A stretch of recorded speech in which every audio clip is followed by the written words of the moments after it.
로켓랩 주가가 요즘 그야말로 하늘 높은 줄 모르고 치솟고 있습니다. 네, 맞아요. 특히 최근에 3분기 실적 발표하고 또 4분기 전망치 내놓은 다음에 투자자들 반응이 정말 뜨거운데요. 대체 무슨 일이 있었던 건지 오늘 저희랑 같이 한번 깊숙이 파헤쳐 보시죠. 네, 로켓랩, 우주 발사체 시장에서 요즘 가장 주목받는 기업 중 하나잖아요. 근데 최근 발표 내용들이 시장에 좀 파장을 일으키면서 기대하고 우려가 좀 섞여 있는 것 같아요. 단순히 좋다, 나쁘다 이렇게 딱 잘라 말하기는 좀 복잡한 신호들이 많더라고요. 맞아요. 그래서 오늘 저희가 딱 로켓랩의 최신 성적표, 그리고 앞으로의 계획들, 이걸 좀 집중적으로 뜯어보려고 합니다. 투자자들이 왜 이렇게 열광하는 걸까? 또 발표된 숫자들 뒤에 숨어있는 진짜 의미는 뭘까? 그리고 더 나아가서 이 회사가 우주산업이라는 큰 판 위에서 어떤 길을 가고 있는지 이걸 알아보는 게 저희 목표입니다. 여러분도 저희랑 같이 이 흥미로운 이야기 한번 따라와 보시죠. 자, 그럼 가장 먼저 시장을 좀 깜짝 놀라게 했던 3분기 실적부터 볼까요? 이게 정말 기대 이상이었어요. 네, 그랬죠. 주당 손실이 3센트. 근데 시장에서는 한 10센트 손실 볼 거다 이랬거든요. 훨씬 적게 손해본 거죠. 네, 예상보다 손실폭이 확 줄었어요. 그리고 매출도요. 1억 5,500만 달러. 이것도 시장 예상치가 한 1억 5,180만 달러였는데 가뿐하게 넘었고요. 심지어 로켓랩이 자체적으로 제시했던 전망치 있잖아요. 그 상단에 딱 맞춘 결과였어요. 어우, 정말 인상적인데요? 네, 숫자만 딱 놓고 보면 분명히 훌륭하죠. 특히 작년 같은 기간하고 비교해보면 더 그래요.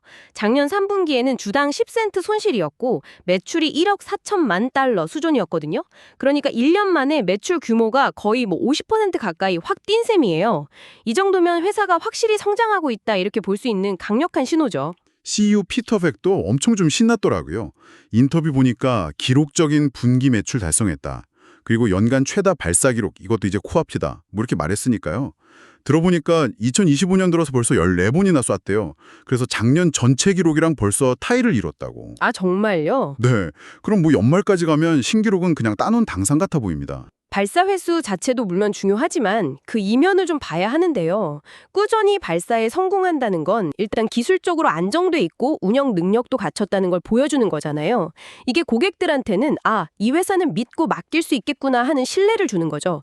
발사 서비스는 신뢰가 진짜 중요하거든요. 그렇죠. 신뢰가 생명이죠. 그리고 신뢰가 쌓이니까 계약도 계속 들어오는 모양이에요. 3분기에만 새로 17건 계약을 따냈다고 하네요. 와, 17건이요? 네. 그래서 아직 발사 안 한 계약 물량 있잖아요. 그 수주 잔고. 이게 총 49건으로 늘어났대요. 앞으로 할 일이 계속 쌓이고 있다는 건데 이것도 당연히 좋게 봐야겠죠? 그럼요. 수주 잔고는 미래 매출을 보여주는 거니까 아주 중요한 지표죠. 49건이면 앞으로 꽤 오랫동안 안정적으로 운영할 수 있다 이런 의미로 볼 수 있고요. 로켓랩 발사 서비스에 대한 수요가 꾸준하다는 걸 딱 보여주는 대목입니다. 근데 여기까지 들어보면 정말 좋은 소식만 가득한 것 같은데요. 맞아요. 그래서 다들 4분기 전망도 엄청 기대했죠. 역시나 매출 가이던스는 시장 예상을 또 뛰어넘었어요. 1억 7천만 달러에서 1억 8천만 달러 사이 이걸 제시했는데 월가 평균 예상치가 한 1억 7천2백만 달러 정도거든요. 그거보다 높게 잡은 거죠. 이 정도면 3분기에 좋은 흐름이 4분기에도 쭉 이어질 거다 이런 신호 같은데요. 자, 여기서부터 이야기가 조금 복잡해집니다. 네, 매출 전망은 분명히 좋아요. 근데 우리가 또 같이 봐야 할 중요한 지표가 있거든요. 바로 EBITDA. 그러니까 이자, 세금, 감가상각비 빼기 전 영업이익인데요. 이걸 보면 약간 좀 갸우뚱하게 돼요. 아, 이비다요? 왜요? 로켓랩이 4분기 EBITDA 기준으로 2,300만 달러에서 2,900만 달러 사이에 손실을 예상하고 있어요. 네, 손실이요? 아니, 매출은 계속 늘 걸로 보면서 이익 쪽은 오히려 손실을 예상한다고요? 그것도 액수가 꽤 큰데요. 바로 그겁니다. 게다가 월가 분석가들이 예상했던 4분기 EBITDA 손실 규모가 한 1,300만 달러 정도였거든요. 근데 회사가 내놓은 전망치는 이것보다 훨씬 안 좋은 거죠. 거의 2배 가까이 나쁜데요. 강력한 매출 상장세하고는 완전히 다른 방향의 신호가 나온 거예요. 이게 지금 로켓랩 이야기의 어떤 핵심적인 복잡성 중 하나라고 볼 수 있습니다. 아, 정말 이상하네요. 보통 매출 들면 이익도 좀 따라 좋아지지 않나요? 왜 이렇게 다른 신호가 나오는 걸까요? 이비다라는 게 기업이 원래 자기 사업으로 얼마나 현금을 만들어내는 지표잖아요. 특히 로켓랩처럼 성장을 위해서 막 투자를 계속하는 회사들. 이런 회사들의 실제 운영 능력을 파악하는 데 좀 유용하거든요.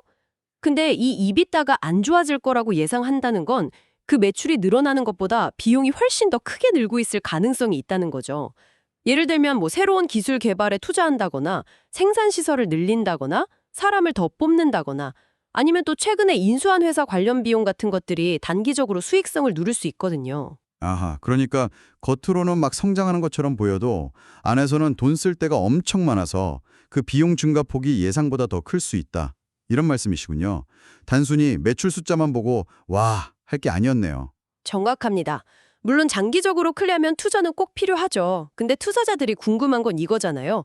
그래서 그 투자가 언제쯤 진짜 돈 버는 걸로 이어지는데 이번 이비타 전망은 그 시점이 우리가 생각하는 것보다 좀 더 멀리 있을 수도 있겠다 이런 우려를 낳게 하는 거죠. 그래서 여러분께서도 이 부분을 좀 주의 깊게 보시면서 앞으로 실제 실적이 어떻게 나오는지 또 향후 가이던스가 어떻게 바뀌는지 이걸 계속 따라가셔야 합니다. 알겠습니다. 그러니까 단기적인 수익성보다는 좀 더 긴 그림을 보고 투자하는 단계다. 이걸 좀 염두에 둬야겠군요. 이런 상황에서 그럼 회사가 미래 성장을 위해서 어떤 카드를 준비하고 있나? 이것도 중요할 텐데요. 마침 CEO가 전략적인 인수합병, M&A 얘기도 꺼냈죠. 3분기에 지오스트라는 회사를 인수했다고요? 네, 디오스트. 들어보니까 전자광학이랑 적외선 센서 기술 가진 회사라던데 이 움직임은 좀 어떻게 봐야 할까요?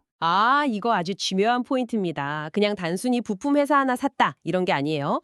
피터백 CEO가 실적 발표하면서 골든돔이나 아니면 미 국방부 산하에 있는 우주개발청 SDA라고 하죠. 거기서 추진하는 차세대 위성 프로젝트 같은 국방 프로그램을 언급했거든요. 이 지오스트가 가진 고성능 센서 기술이 바로 이런 군사 위성이나 정찰 위성의 핵심 부품이 될 수 있는 거예요. 아, 그렇군요. 그러니까 단순히 로켓 발사만 대행해 주는 게 아니라 아예 위성 만드는 데 필요한 핵심 기술까지 자기들이 가지려고 하는 거네요. 특히 돈이 되는 국방 분야로 사업을 넓히려는 큰 그림인 거군요.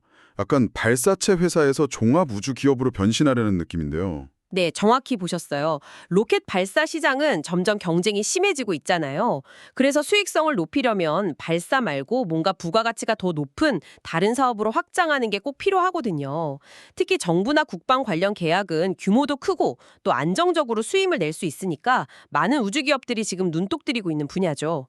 지오스트 인수는 바로 이 시장을 공략하기 위한 아주 핵심적인 포석이다 이렇게 볼 수 있습니다.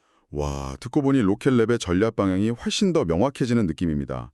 그냥 로켓 잘 쏘는 회사가 아니라 위성 기술, 특히 국방 쪽 기술까지 다 아우르는 토탈 우주 시스템 공급자, 이걸 노리는 거군요. 네. 그리고 이런 전략적인 움직임이 시장의 기대감을 더 부추기는 면도 있어요.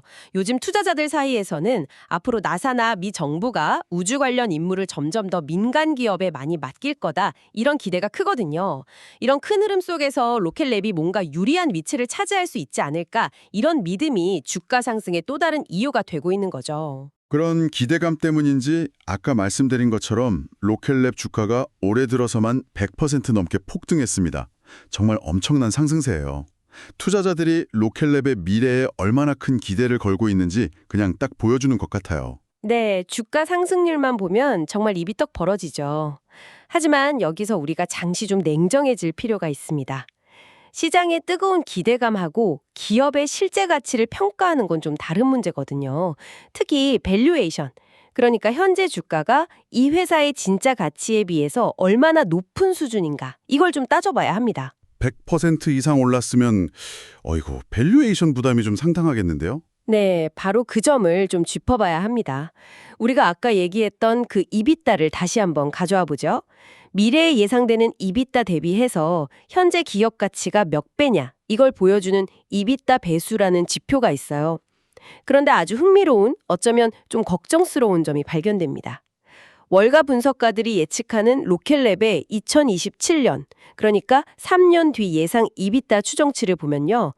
연초에는 이게 한 2억 2,500만 달러 정도로 예측이 됐었는데 최근에는 오히려 약 1억 7,200만 달러로 줄었습니다. 잠깐만요. 그건 진짜 이상한데요? 아니 3년 뒤에 벌 거라고 예상하는 이익 규모는 오히려 줄었는데 주가는 그 사이에 2배 넘게 올랐다는 말씀이세요? 어떻게 이런 일이 가능하죠? 상식적으로 좀 이해가 잘 안 가는데요. 바로 그 지점이 현재 로켓랩 주가를 둘러싼 가장 큰 논쟁거리입니다.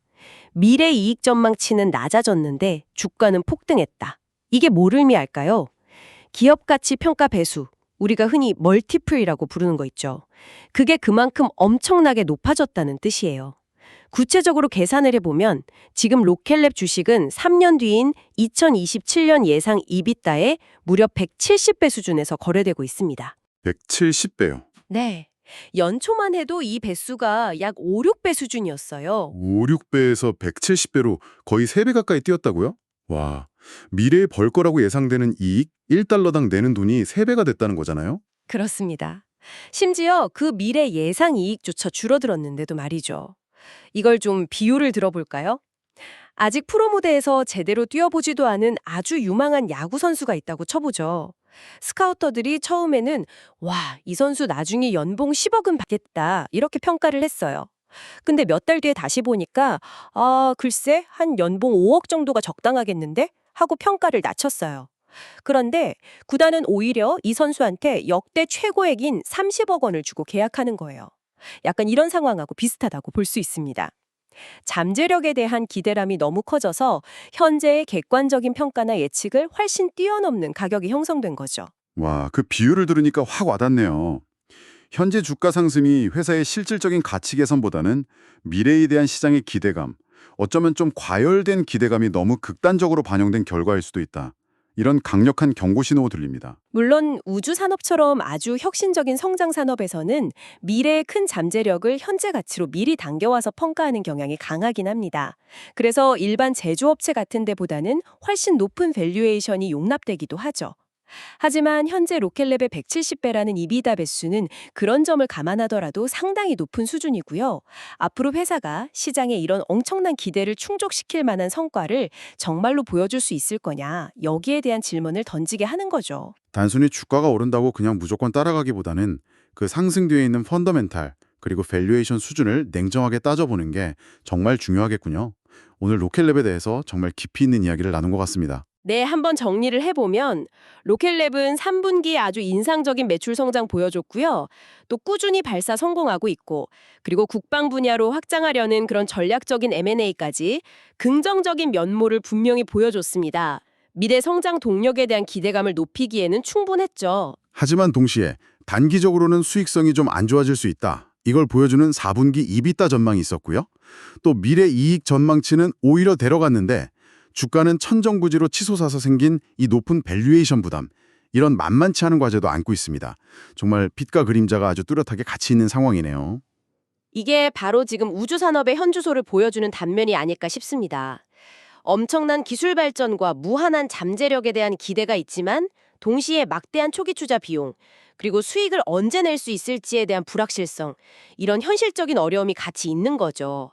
특히 로켓랩 경우처럼 발사 성공이나 새로운 계약 따냈다 같은 운영 쪽에 좋은 소식하고 이비타 전망이 안 좋다거나 밸류에이션이 너무 높다 같은 재무적인 경고음이 동시에 들려오는 모습, 이건 투자자들에게 정말 많은 고민을 안겨주는 것 같습니다. 그렇다면 마지막으로 이 방송을 듣고 계신 여러분께 질문을 하나 던지면서 마무리할까 합니다. 현재 로켓랩이 보여주는 이런 운영상의 성공에도 불구하고 상당히 높은 밸류에이션 수준, 그리고 미래의 정부 계약이나 시장 성장에 많이 의존해야 하는 상황을 고려했을 때요, 이 회사의 장기적인 성장 스토리가 지금 시장의 이 뜨거운 열기를 정당화할 수 있을 것이다, 이렇게 확신하기 위해서 여러분이라면 앞으로 어떤 소식을 가장 결정적인 증거로 확인하고 싶으신가요? 예를 들면 미 국방부로부터 정말 큰 규모의 위성 계약을 실제로 따냈다, 이런 구체적인 뉴스일까요? 아니면 언제쯤 에비타가 흑자로 돌아설 수 있을지에 대한 좀 더 명확한 회사의 로드맵 발표일까요? 혹은 경쟁사들을 압도할 만한 또 다른 획기적인 기술 개발 소식일까요? 여러분 각자의 판단 기준을 한번 세워보시는 것도 흥미로운 과정이 될 것 같습니다. 한번 깊이 생각해 보시면 좋겠습니다.